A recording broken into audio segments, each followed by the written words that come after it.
তিন দিনে খুন তিন তৃণমূল নেতা। ভাঙড় ইংরেজবাজারের পর এবার সাঁইথিয়া।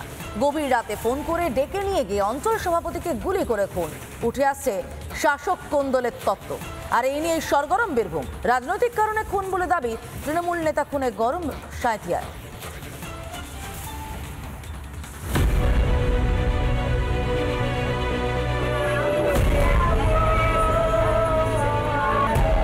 পেছন দিক থেকে গুলি করে দিয়েছিল, কপাল থেকে ফুটে বেরিয়েছে, ওইখানেই মারা গেছে।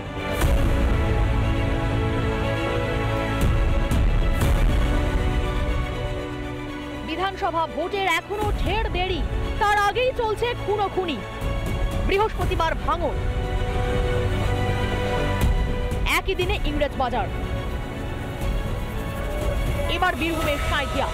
শাসকের কোন্দলে ফের রক্তাক্ত লাল মাটির জেলা। শনিবার রাতে খুন হলেন শ্রীনিধিপুরের অঞ্চল সভাপতি পীযূষ ঘোষ।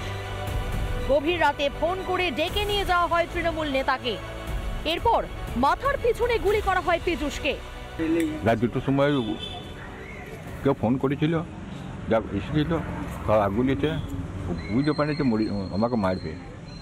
পেছন দিক থেকে গুলি করে দিয়েছিল, কপাল থেকে ফুটে বেরিয়েছে, ওইখানেই মারা গেছে। অঞ্চল সভাপতি পীযূষ ঘোষের মৃত্যু নিয়ে কার্যত ধোঁয়াশায় পরিবার। কি কারণে খুন হতে হলো? স্ত্রী বলছেন যে রাজনৈতিক কারণেই খুন হয়েছে। রাজনীতিতে কি চলে গেছে, কি সন্দেহ করবে, সবাই সন্দেহ লোক।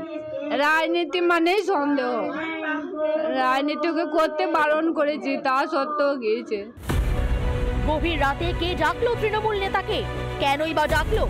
নিহতের আত্মীয়ের কথায় গোষ্ঠী কোন্দলের ইঙ্গিত।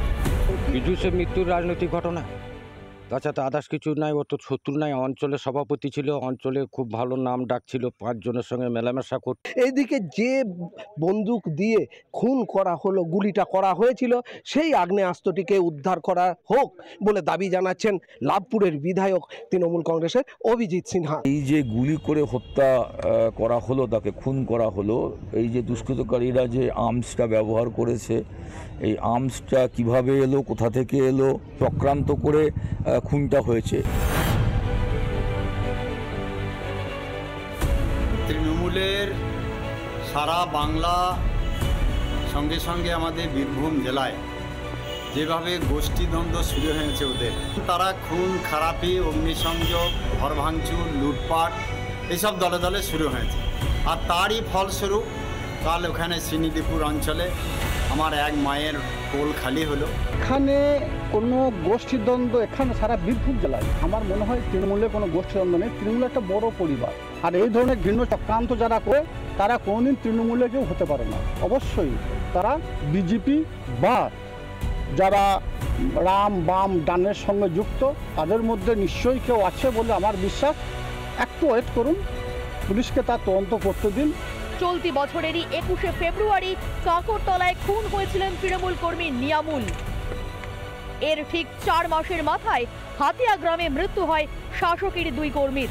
এবার সাঁইথিয়া। বারবার রক্ত ঝরছে কেষ্ট কাজলের জেলায়। এর শেষ কোথায়?